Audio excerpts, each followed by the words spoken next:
There was a man named Ngunda.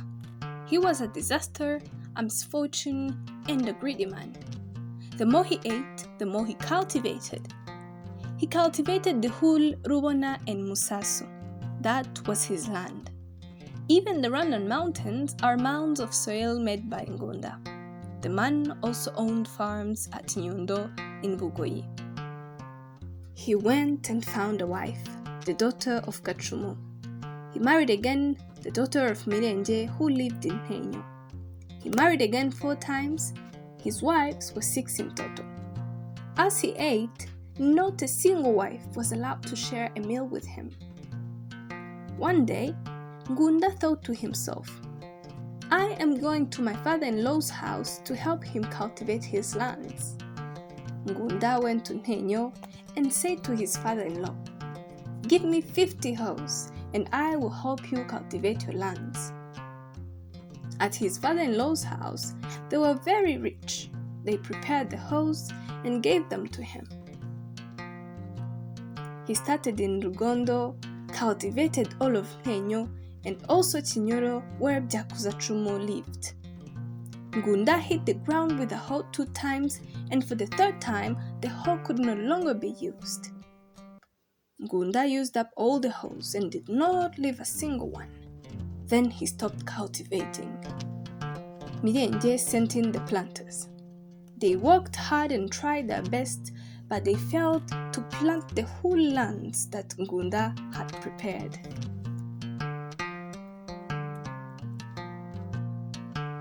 When Mirenge saw it, he said, This man who cultivated our lands extraordinarily, we should pay him. They slaughtered a cow, they fetched water to make mitima, they made a lot of beer, and the neighbors also brought some food. When the meat was ready and the imitima prepared, they brought large bowls and put on the meat and bone marrow. They pulled beer in huge flasks, and the imitima were put on baskets. Once everything was ready, they called their son-in-law to come and eat.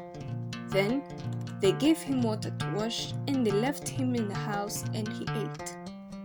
His brother-in-law guessed that he had finished eating and brought him the water to wash.